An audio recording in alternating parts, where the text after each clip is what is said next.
Assalamualaikum warahmatullahi wabarakatuh. Sebelumnya perkenalkan, nama saya Sulasmi Anur dengan NPM 020323110101 dari Program Studi Ekonomi Pembangunan.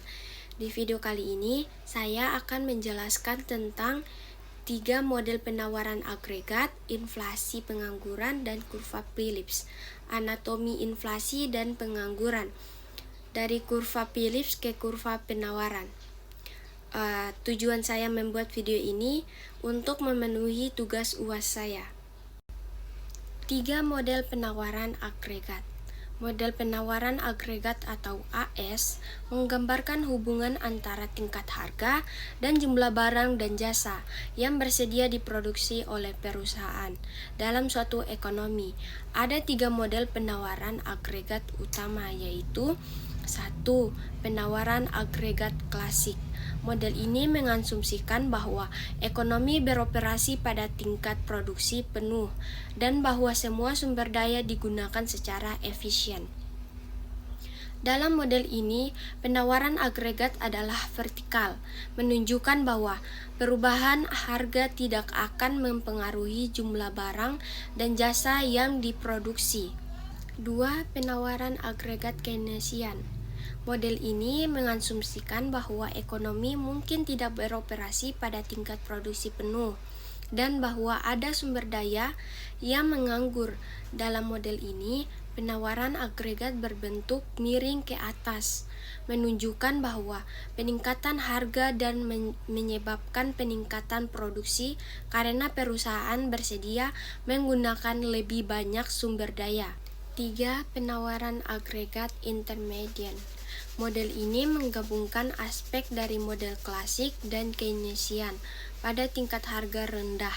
Penawaran agregat berbentuk miring ke atas menunjukkan bahwa peningkatan harga akan menyebabkan peningkatan produksi. Namun, pada tingkat harga tinggi, penawaran agregat menjadi vertikal, menunjukkan bahwa ekonomi telah mencapai tingkat produksi penuh dan perubahan harga tidak akan mempengaruhi produksi. Inflasi, pengangguran, dan kurva Phillips. Kurva Phillips menggambarkan hubungan terbalik antara tingkat inflasi dan tingkat pengangguran, di mana inflasi adalah peningkatan umum dalam tingkat harga barang dan jasa dalam suatu ekonomi. Pengangguran adalah situasi di mana seseorang yang mencari pekerjaan tidak dapat menemukan pekerjaannya. Kurva Phillips menunjukkan bahwa ketika tingkat inflasi tinggi, tingkat pengangguran biasanya rendah dan sebaliknya. Hubungan ini didasarkan pada gagasan bahwa ketika permintaan agregat tinggi, perusahaan akan meningkatkan produksi dan mempekerjakan lebih banyak pekerja, yang menyebabkan penurunan pengangguran. Namun, peningkatan permintaan juga akan menyebabkan peningkatan harga yang menyebabkan inflasi. Anatomi inflasi dan pengangguran. Inflasi dan pengangguran adalah 2 masalah ekonomi utama yang dapat memiliki dampak signifikan pada masyarakat. Inflasi dapat menyebabkan penurunan daya beli karena harga barang dan jasa meningkat. Inflasi juga dapat menyebabkan ketidakpastian ekonomi karena perusahaan dan konsumen tidak yakin tentang nilai uang di masa depan. Pengangguran dapat menyebabkan penurunan pendapatan yang dapat menyebabkan kesulitan ekonomi bagi individu dan keluarga.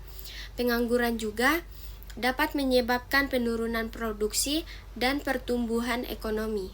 Dari kurva Phillips ke kurva penawaran agregat. Kurva Phillips dan kurva penawaran agregat saling terkait. Kurva Phillips menunjukkan hubungan antara inflasi dan pengangguran dalam jangka pendek, sedangkan kurva penawaran agregat menunjukkan hubungan antara tingkat harga dan jumlah. Itu saja penjelasan dari saya. Jika ada kata yang salah, saya mohon maaf. Wassalamualaikum warahmatullahi wabarakatuh.